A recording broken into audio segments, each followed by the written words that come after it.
Good morning. You are a beautiful sight here at the CHI Health Center. It has been nearly 3 years since we've had a chance to come together in person for an Empowerment Network conference. So please give yourself a round of applause. Welcome back. Welcome back. Welcome back. We have a packed, amazing, powerful agenda as always. I know everyone is excited about the various speakers that we have. And I can let you know that magic is here in Omaha. How about that? He's in Omaha, and you'll be hearing from him very soon. I am Willie Barney, and I'm just humbled to look out. And I was talking earlier with some of our partners that we started with 3 people down on 24th and Lake having a conversation about, can we bring our community together? We didn't even have a name for it at that time, but we stayed committed to it. It grew from 3 to 7 to 10 to hosting a forum where 300 people came and helped us shape a plan that we could continue to work. And some said in 3 months that we wouldn't be around. Some said in 6 months we would crash and burn.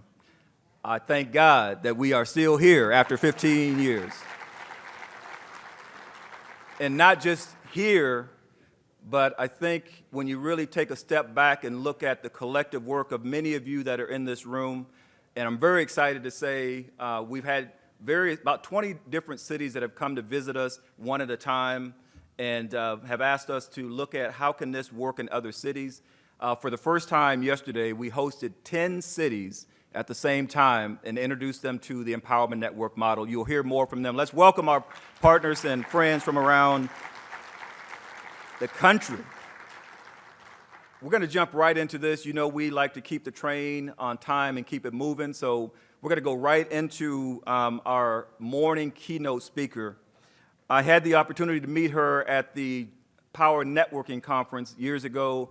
Our good friend George Fraser introduced us and have just always been inspired by her work and her passion and the content. And even during the pandemic, my wife and I were watching some of her videos, and her work really inspired us and pressed us forward.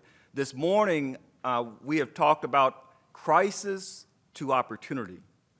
Suzan Hart travels out of Canada, so we are international. How about that? The speaker I have the privilege to introduce is an author, inspirational speaker, and a master trainer who has shared the stage with the likes of Jack Canfield, Les Brown, Robert Allen, and Lisa Nichols.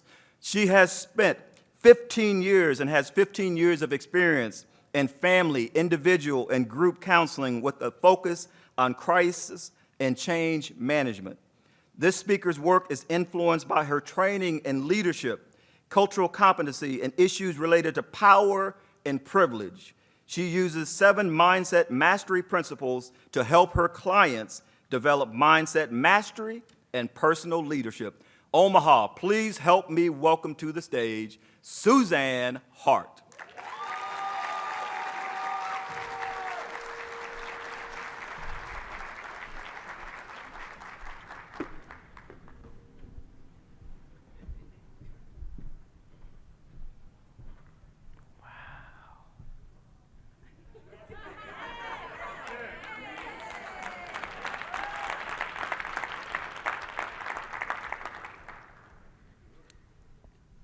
When authentic Suzan takes the stage, it will be all over. Those were the words of my speaker coach, David, as I walked into a room just like this. I was getting ready to take the stage, and he had a lesson for me. Seeing my confused look, David said, "Suzan, you're an excellent trainer. Your content is on point, but there's something missing." I looked at him. What could be missing? And he said, "You. Think about it. You." David looked at me and he said, "People know about your successes. They know about the awards you've won. They know what's happening now. But they don't know the journey. They don't know the story. In order for great content to land, Your story creates the context for it to drop into. Do you guys get this? So that day, listening to my coach, I decided to share the story. So I walked to the front of the room, planted my feet, scanned the audience, and said, "Who would like to read?" That was the question of my grade 1 teacher, and I stuck my hand straight up. You know when you do that, choose me, anybody done that? And she chose me. I walked to the front of the room with my book. You know the book, Bat, Ball, Cat book. And I began to read. You see, what people didn't know is I'm from Trinidad, and I had been reading for a year. I knew every word. So, as I began to read, I heard the words, "Suzanne, that is not how you pronounce the word." I looked at my book, I looked at the teacher, and I thought, but that is how I pronounce the word. So I continued to read. I did know every word, and I heard it again. "Suzanne, that is not how you pronounce the word." I don't know what to do right now. That is how I pronounce the word. I just want to go sit down. But the teacher doesn't tell me to sit down. So I stand there, and I can feel it coming. You know when the tear is right here? It's right here. I know I'm going to cry, but I don't want to. Then I hear it, the snickers, the laughter, the whispers, and the teardrops. And in that moment, a little girl decides, maybe I'm not so smart. Maybe I'm different, and different isn't good. I also decided that never, ever, ever again will I take the stage. Will I walk in front of a room and risk sharing anything? I became the little girl that never asked a question in school. I went through high school never raising my hand. And when I actually got to university or college here, I would choose my courses by, did it have a presentation? If it did, not for me. When I finally started to work, I rose through my career. I did really well. But when opportunities happened, when the door opened, I wouldn't step through. Why? Because I hid behind this thing called perfection. Perfection is when you only do what you know you can kill at. But that has you living small. You see, perfection is a hiding place for immense shame. It is when you have a secret about yourself that you don't want anyone to find out, so you don't risk failing. But failure is where success lives, isn't it? So one day, the pain of living small became greater than the pain of fear. And I took a leap of faith. And I jumped into, of all things, network marketing. I know what some of you are thinking, but that's what I did. And while I was there, I met this beautiful man by the name of Jimmy Smith. Jimmy heard me on a conference call one day. And when I finally sat down with him, he said, "Suzanne, you are a speaker." All I could do was laugh. You know that nervous laughter when you don't want to take responsibility for your own greatness? See, Jimmy saw something in me that I did not want to take responsibility for. I didn't want to know. Then one day, when Jimmy came to Canada to train us, I was so excited. I thought, this is an opportunity to learn from a master. And I wonder who's going to open his room? Guess what? Jimmy looked at me and he said, Suzanne, tomorrow you are going to open my room.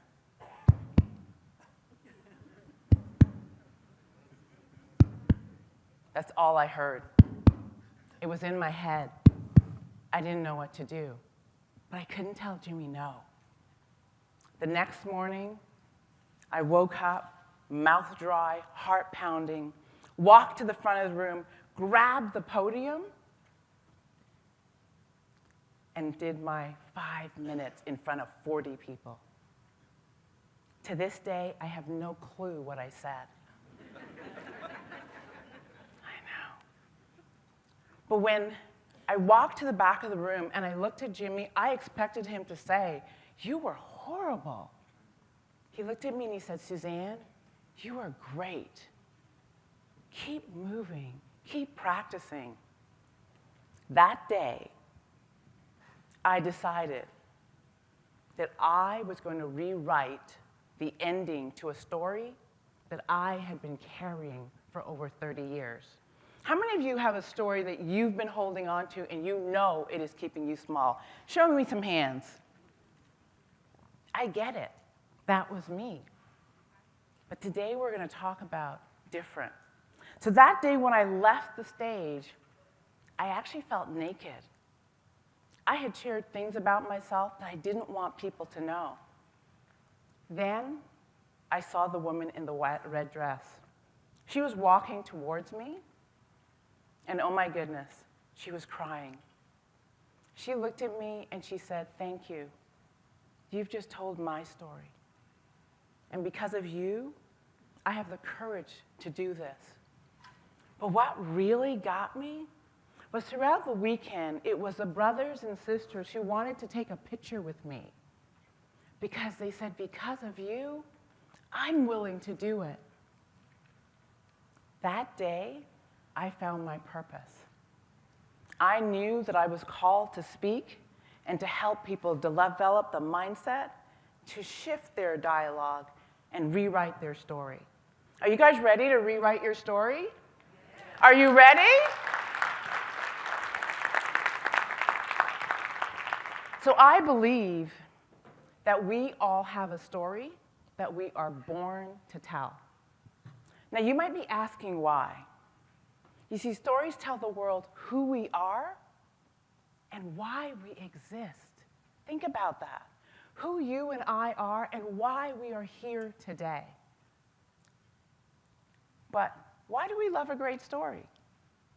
What is it about a great story that moves us? Who can tell me? Just shout it out. Makes you cry. Makes you cry. Awesome. Relate. You can relate. Thank you. What else? Motivate. It motivates you. Anyone else? Learn. You learn. Absolutely. You see, we connect in the oldest art of all, storytelling. So let me ask you, how many of you are here because you heard the story of Mr. Willie Barney and the Empowerment Network? How many of you are here because of that? Right? They decided that where they started is not where they're going to end, and they rewrote the story of Omaha. Is that not fantastic? How many of you are here because you see your city or yourself inside their story? Are you here for that? How many are here to just pick up a little nugget of something that they're going to teach you so that you can go home and be the change? Is that why you're here? I can't hear you. But this is the secret to storytelling. I want you to take a good look at this picture. Have you ever had life come down your street, back up, knock you over, and sit on your chest? And you're wondering, will I ever get up? The struggle, the challenge, the things you have to go through. But this is the secret. Diamonds are made from coal. It is in the heat of the moment that we find out who we are called to be. You see, it is when you and I meet the edge of who we know ourselves to be that we transform and we meet the next best version of ourselves. It is not in our success that we find greatness. We find greatness in the hardest of moments. We also find our purpose in those moments. You see, I believe that the messiest moments of your life create your greatest message. You see, when that group met 15 years ago, it was a messy moment. And they decided, we're going to write a story. We are going to create a message that is going to inspire people for years to come. And 15 years later, look at us. We're in this room to find out how. See, they did the work. They did the self-reflection. They asked ourselves, who are we called to be? And in that fight, they found purpose. Purpose is not available when we're standing still. Purpose is when we're in the journey, fighting it out, figuring it out. Then you find out what you are called to be. I love this photo. I love this photo for one reason. How many of you, when you were young, thought you had a superpower? Come on, you can tell me, right?